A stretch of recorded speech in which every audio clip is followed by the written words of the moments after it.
27 फरवरी 2019 की सुबह भारत और पाकिस्तान के बीच आसमान में लड़ाकू विमान आमने सामने थे। मिसाइल लॉक हो चुके थे और एक छोटी सी गलती एक बड़े युद्ध में बदल सकती थी। लेकिन यह कहानी उस सुबह से शुरू नहीं होती। ये कहानी शुरू होती है 14 फरवरी 2019 से, जब एक ऐसा हमला हुआ जिसने पूरे देश को झकझोर दिया। पुलवामा, जम्मू कश्मीर। सीआरपीएफ के जवानों का एक काफिला सड़क से गुजर रहा था। सब कुछ सामान्य लग रहा था, लेकिन कुछ ही सेकंड बाद एक जोरदार धमाका हुआ। एक आत्मघाती हमलावर ने विस्फोटकों से भरी गाड़ी उस काफिले से टकरा दी। उस विस्फोट में 40 से ज्यादा जवान शहीद हो गए। पूरा देश गुस्से में था। हर तरफ एक ही सवाल था, अब क्या होगा? क्या भारत चुप बैठेगा या इस बार कुछ अलग होगा? सरकार और सुरक्षा एजेंसियों के बीच लगातार बैठकें चल रही थीं। यह साफ था कि जवाब देना है, लेकिन ऐसा जवाब जो सिर्फ गुस्सा नहीं बल्कि रणनीति भी दिखाए। पहले भी हमले हुए थे, लेकिन इस बार माहौल अलग था। इस बार फैसला लिया गया कि जवाब सीमा के इस पार नहीं बल्कि उस पार दिया जाएगा। भारतीय वायुसेना को जिम्मेदारी दी गई। एक गुप्त मिशन तैयार किया गया, जिसे बाद में ऑपरेशन बंदर कहा गया।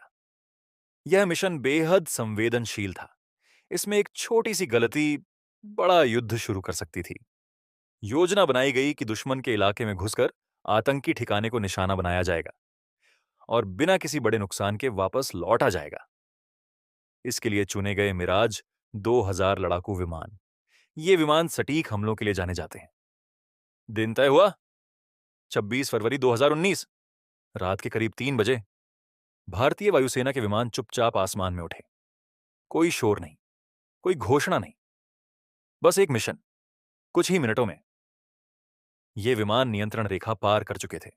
यह एक ऐतिहासिक पल था, क्योंकि 1971 के बाद पहली बार भारतीय वायुसेना ने सीमा पार जाकर हमला किया था। टारगेट था बालाकोट, पाकिस्तान के खैबर पख्तूनख्वा क्षेत्र में स्थित एक पहाड़ी इलाका। भारत के अनुसार वहां एक आतंकी प्रशिक्षण शिविर मौजूद था। विमानों ने अपने लक्ष्य को लॉक किया और फिर कुछ ही सेकंड में हवा से जमीन पर हमला किया गया। स्पाइस 2000 गाइडेड बमों का इस्तेमाल किया गया। ये बम सटीक निशाने के लिए बनाए जाते हैं। हमला बहुत कम समय में पूरा हो गया और सभी विमान सुरक्षित वापस लौट आए। भारत ने इस ऑपरेशन को प्रीएम्प्टिव नॉन मिलिट्री स्ट्राइक बताया। मतलब, यह हमला किसी सेना पर नहीं बल्कि आतंकियों के खिलाफ था। लेकिन इसके बाद कहानी सीधी नहीं रही। हमले के बाद दोनों देशों की तरफ से अलग अलग दावे सामने आए।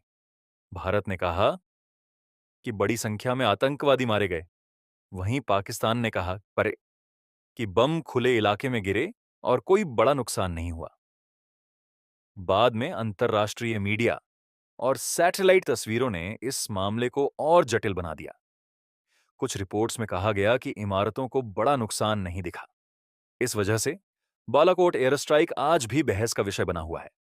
लेकिन इससे पहले कि यह बहस आगे बढ़ती, एक और घटना ने हालात को और गंभीर बना दिया।